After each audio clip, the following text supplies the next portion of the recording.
and welcome to the Goofball Coalition, the podcast where stand-up and improv and sketch all kind of come together like a rugby scrum about comedy. So my name is Sarah Kennedy. I'm from the world of stand-up comedy. I'm Alex Knight. I'm from the world of improv comedy. Oh, I'm Leslie Nesbitt. I'm from the world of sketch comedy. Heck yeah, now it's time to scrum. Let's scrum. Welcome to the Goofball Coalition, the podcast that lives where improv, stand-up, and sketch comedy collide. And now, here are your hosts, Alex Knight, Sarah Kennedy, and Leslie Nesbitt.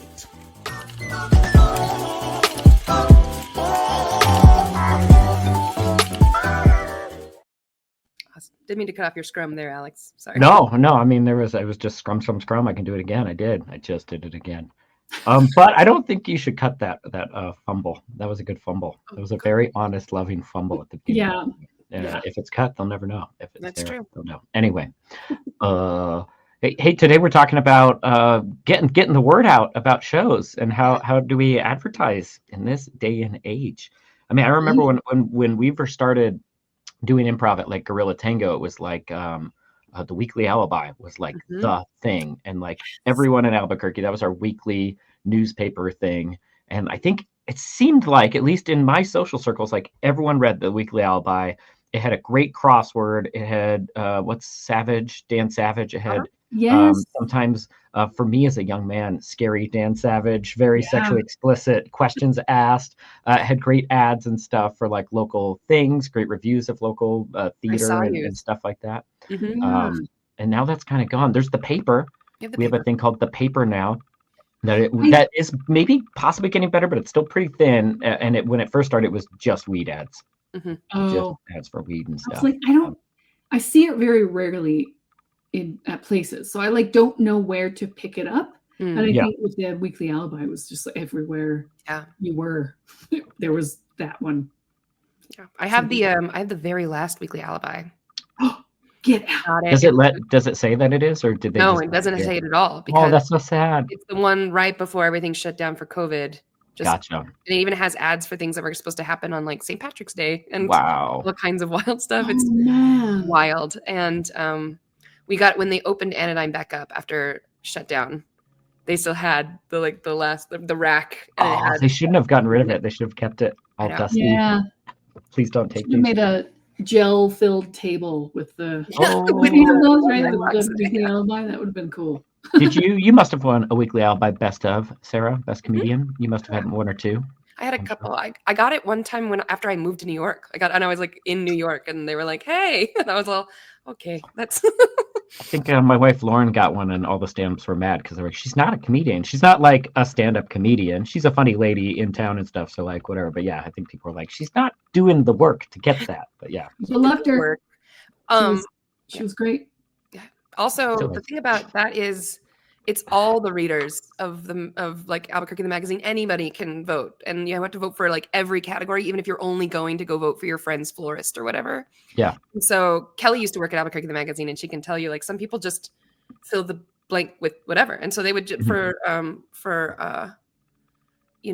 that character in particular, they would just put like the character's name, or they would just say like things Burqueño say or whatever it was, and then they counted that as a vote, and then that went toward it too. So gotcha. Yeah. And she's hilarious, so she deserved it. No, totally deserved it. But like, I can see how if you're a stand-up, you're like, who the hell is this? Like, this person's not in the scene doing the like daily work that I am in that way. She nailed it. Yeah, I guess Albuquerque the Magazine kind of fills that niche for at least the best of. Like, that is the accredited best of in Albuquerque these days, right? Yeah, it's one of them. Yeah, for sure. Yeah. Although I will tell you, the stand-up comedians don't like that one either. They really rail against it every year. Yeah, well, I mean, it's like technically it's like an expensive magazine, right? Whereas the Alibi and the paper are like a free thing that is given out in places, and so it's like you. They just don't like. They don't think it's fair. They don't like the voting in the way that works, and they think it should be merit-based, selected by a panel of experts. Ooh. Oh, so the experts have to like go out and see it, see everything and vote. That's kind of which ultimately I believe is kind of the way that New Mexico Entertainment kind of does theirs. They have a public vote aspect to it, but then they do have people connected So it's like you're voting, you're filling in a bubble or whatever for like 5 or 6 people instead of anything goes. I think so. I believe so. I don't really know. But I don't know. Those kind of things they're always exciting, and they get people's attention, and they are, I think, inherently unfair. But going back to today's theme, we're talking about show promo, and it is a great. Anytime you can win any sort of award, it's good for promo. Those little stickers look good. We have them in our shared lobby. We have stickers for best ofs and stuff, and they look good. Like you can't argue with the thing that a sticker. This is the best of in 2003 or whatever. When Mallory and I used to do shows together, we would do a trick at the Flying Star that's not there anymore, but the downtown Flying Star.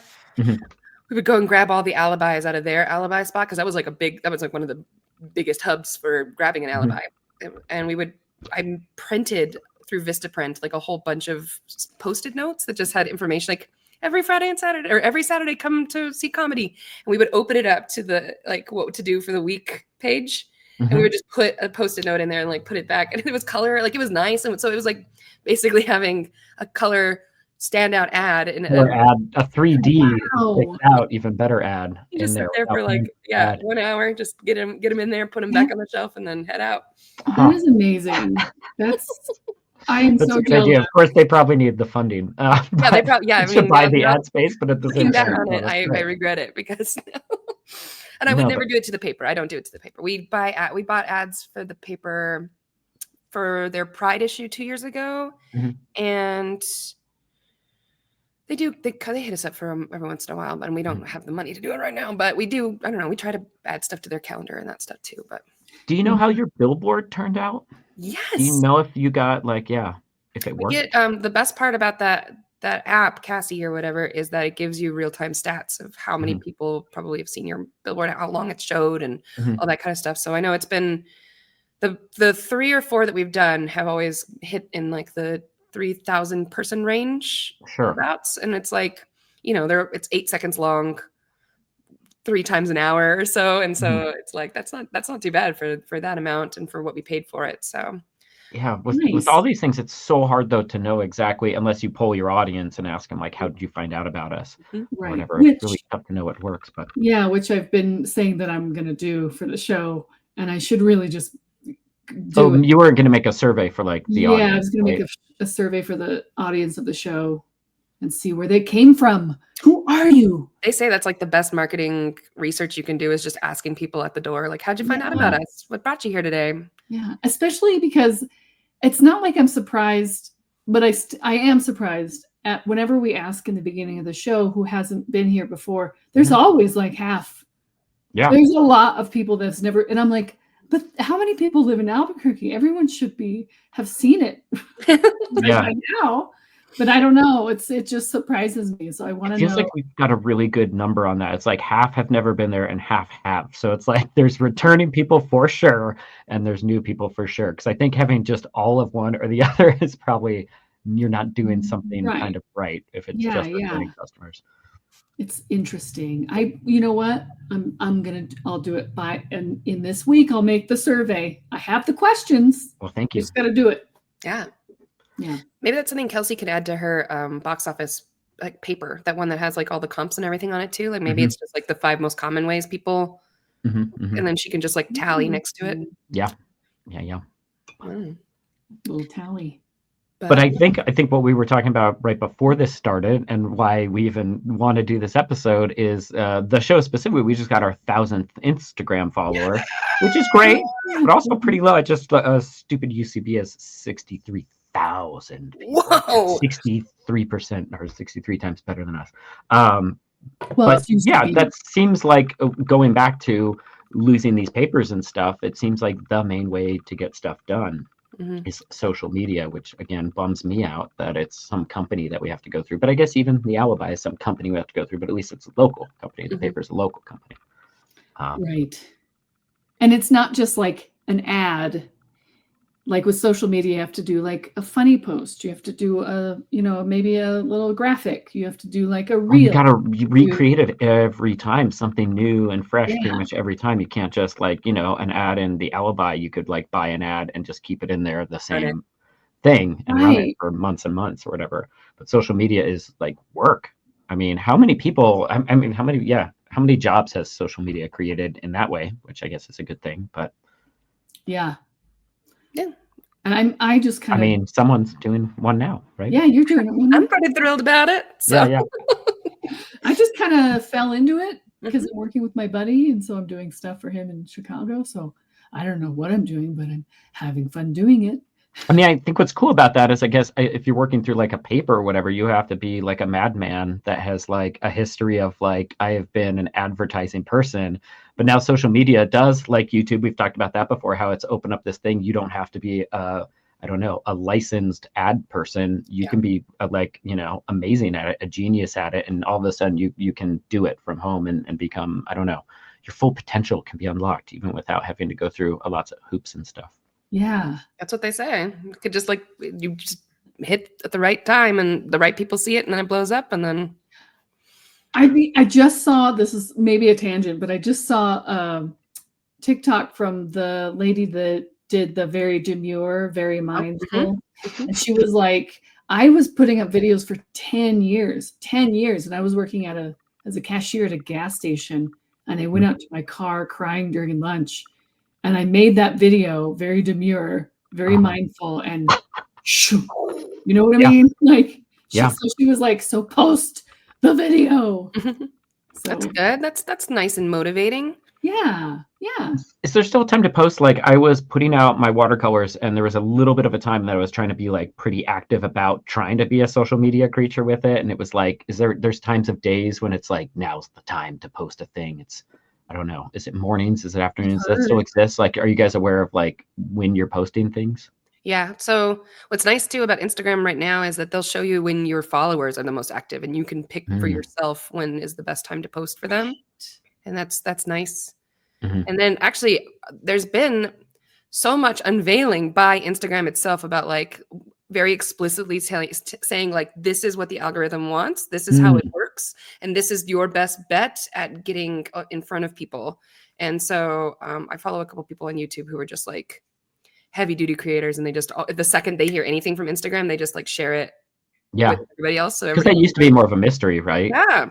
It was kind of, and there was like a science of figuring it out. Like this is when, cool. But that's nice that they've been honest about it at least. Yeah, it makes it easier to use their equipment if they are. Yeah. It's cool because it's like Reels are the number one because Instagram wants to fight TikTok so bad.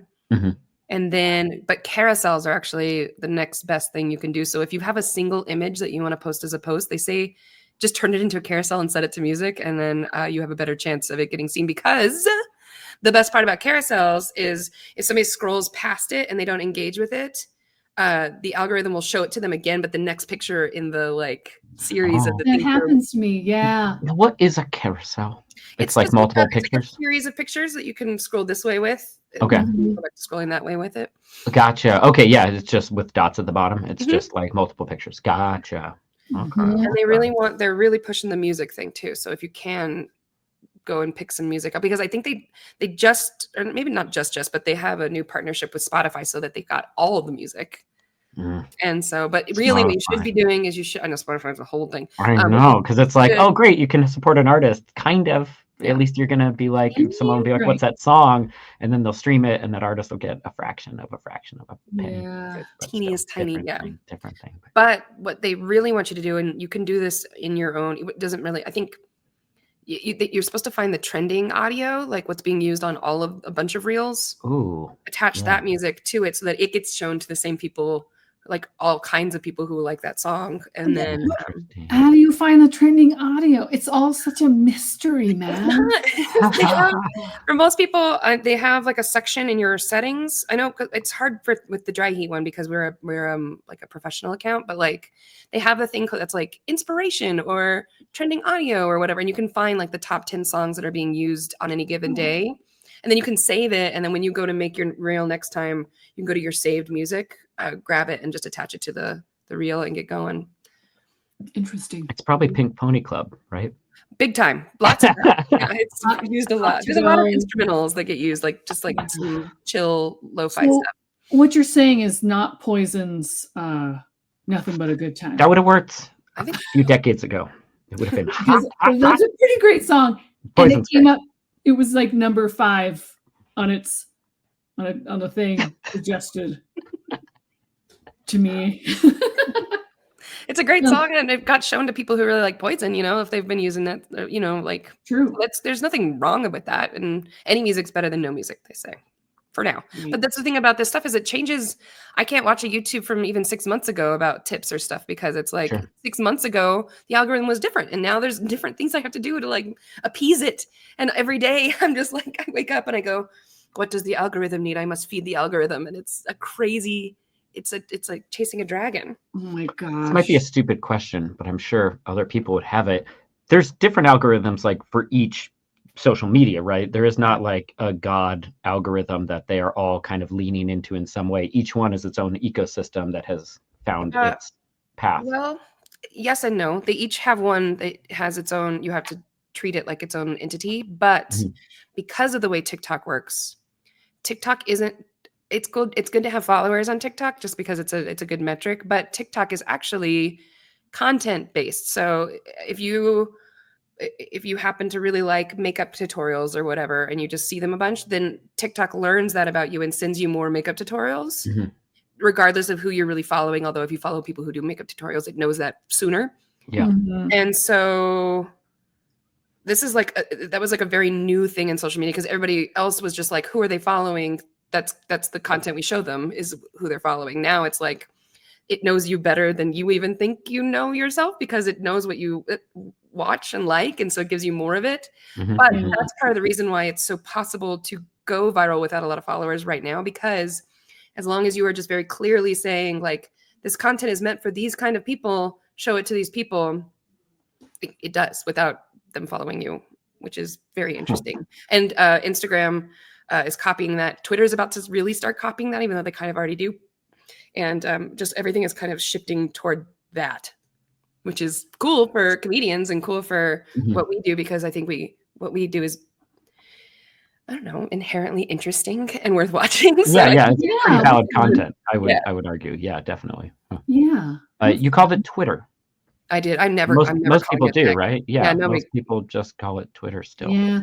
And soon enough, I won't be calling it anything else, anything at all, because I'm going to quit it. It's my like, I was just talking about this today too. It's like my pacifier doom scroll. Like it. Oh, that's Reddit for me. Oh, yeah. Good for you. I love Reddit because it's just strangers having conversations and like, there's no ads. Like Facebook was that, but now there's just ads and groups that I'm not a part of and people I don't know. And I'm like, this is not fun. So Reddit is like discussions. Also, a different question: how can you like personally erase what it thinks you are? Like, is there a way to be like reset my algorithms or something? It depends. On YouTube, you can tell it like, don't remember that I like this. So you can like go into your settings and be like, no. But right now, the best thing you can do is just teach it that you want something else. Gotcha. Like, just aggressively look at cat videos, cat videos. Seek it out, and then the algorithm will be like, oh, he's into cats now, I guess. Yes. But that's one of my favorite things is like when like a senator or somebody is like, well, the internet is nothing but women in bikinis, and it's like, your internet's only women in bikinis. Yeah, sure. I've never seen a woman in a bikini on mine. It doesn't pop up on mine. But there's times when it tricks me, and it's like, oh, that video is right up my alley. Like that, I do almost get tricked thinking the world think that's interesting, but no, it thinks or knows that I think. Yeah. So what is? I have to ask the question: what is currently in your pushing into your algorithm right now? I get a lot of. Oh, you want to know what's really interesting? Yes, I get churches. I get so many churches because I'm basically making the same appeal in my calls to actions as churches do, for people to come and like gather together and join and just feel good. Like it's very wild. And so I get lots and lots of evangelical churches that are just like, youth groups happening this Sunday, and then I'm like, writing circles happening this Sunday. Like it's not. That's funny. The writing circle does sound a little, religious in some ways. Sounds nice. I mean, I haven't been smoking marijuana in a while. I cut it out, and now I like unfollowed some like funny weed videos and stuff. And so like I have been cultivating, pun kind of intended, cultivating that out or whatever. And so it's interesting, of just like it's not showing me that stuff anymore because I unfollowed some things and I don't know. Like choose. Mine this week, I feel like it changes a lot, like you were saying. This week, apparently I really like animal videos and zoo videos. And that's nice. Like a lot of zoo videos are popping up on my feed. What was that hippo that was there on? That baby hippo is real popular. Mudang. Yeah, I just saw it, but I never investigated what was going on. There's a lady that's been doing the nights of the cutest animals, and she's been illustrating them and making a whole Knights of the Round Table. It's very cute. Mudang is so cute. But it's like stuff like that. Like, or the other one is I get TikTok ads for this like projector. Ooh.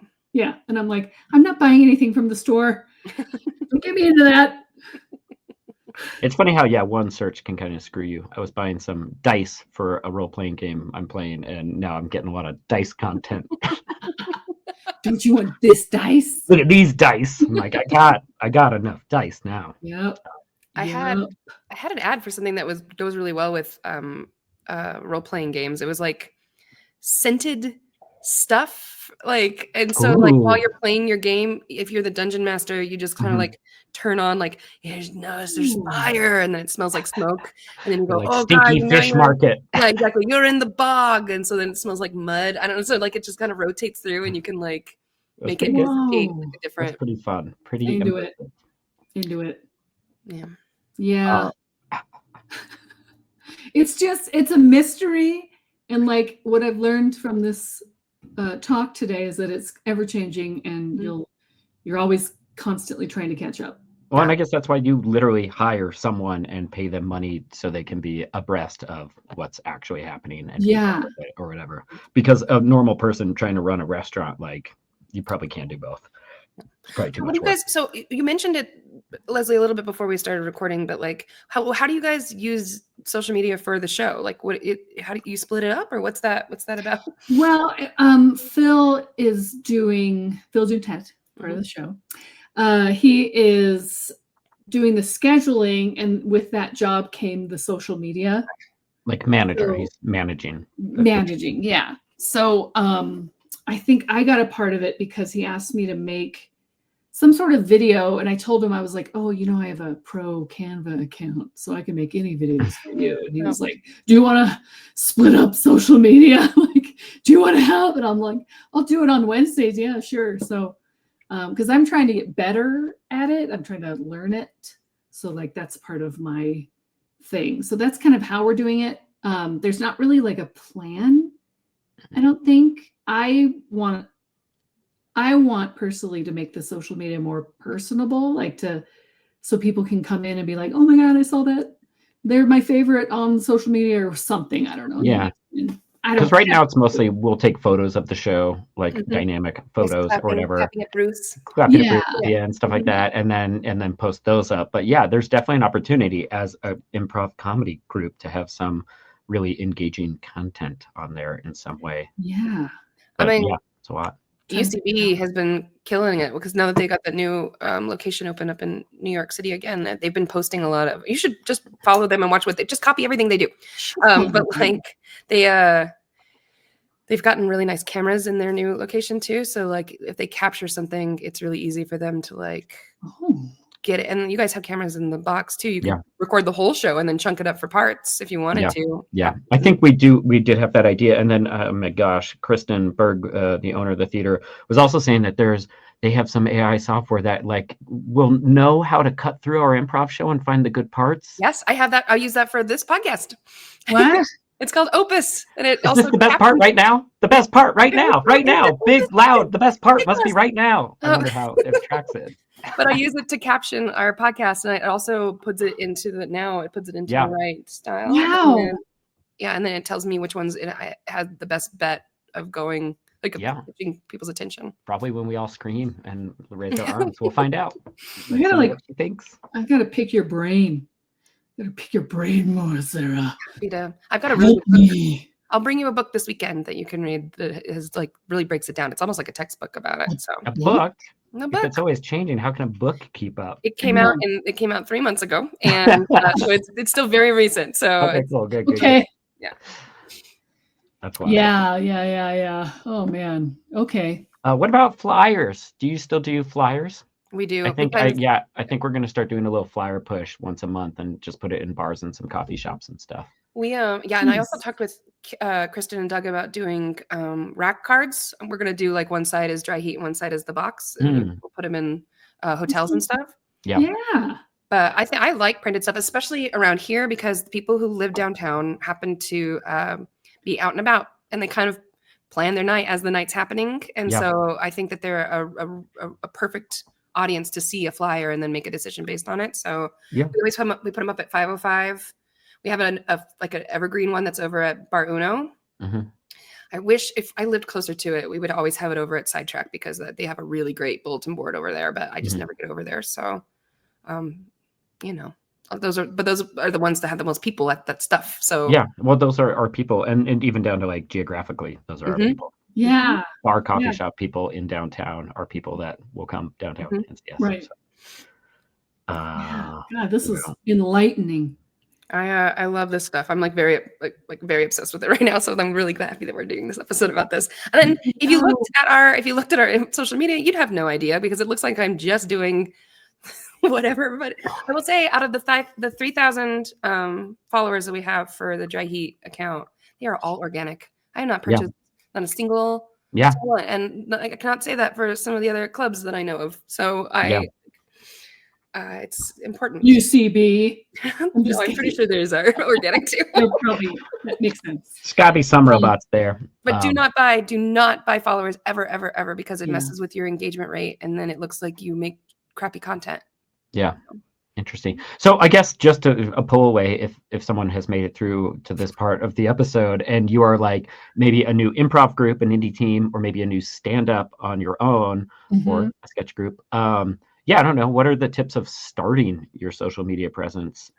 Is there like, I don't know, rules that are kind of forever that might be a good way to start? Yeah, I think so. And I think it's when you start, the algorithm is very kind to you because they think you're new. And so they want to show you like, no, look, it's good. People are seeing your things. So you have every opportunity to do well if you're new. And they even say sometimes if your account is really old and you haven't done very well, to nuke it and start again. But interesting. So if you start a brand new account, you should have people's faces or a person's face for your profile picture. That's nice. And we don't do that. So that's another thing I could help us do.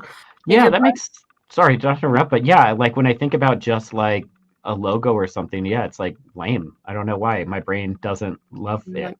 Yeah. Huh. Especially, like I have a private account and like companies want to follow me and I'm like, why you want to follow me? So I can follow you back. And then they get like all defensive. I don't know why. But, this is good, important learning that we're doing. Oh, and then maximize your bio to show anybody who might want to follow you what they'll get out of it.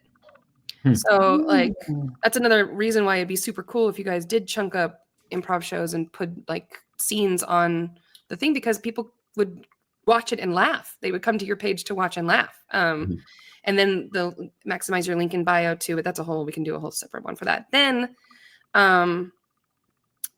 make content with people in mind where it's like you're like kind of figure out who you think is probably viewing this and like talk directly to them. And if you could you're like a stand-up, do like if you got a little cat joke, do that, and then like hashtag the shit out of it with cat lady, cat man, cat, and cats like send certain boats out to certain regions of the internet. Yeah, and then do if you're going to be a comedian who does it, you should do a mix of you on stage and you like directly talking to the camera, because you have to have the social proof that you are a comedian, but you also have to have like the direct connection with the audience. Interesting. Right. Damn it, that also makes sense too. Just seeing like a person on stage doing bits. Yeah, there's something about it that isn't personal.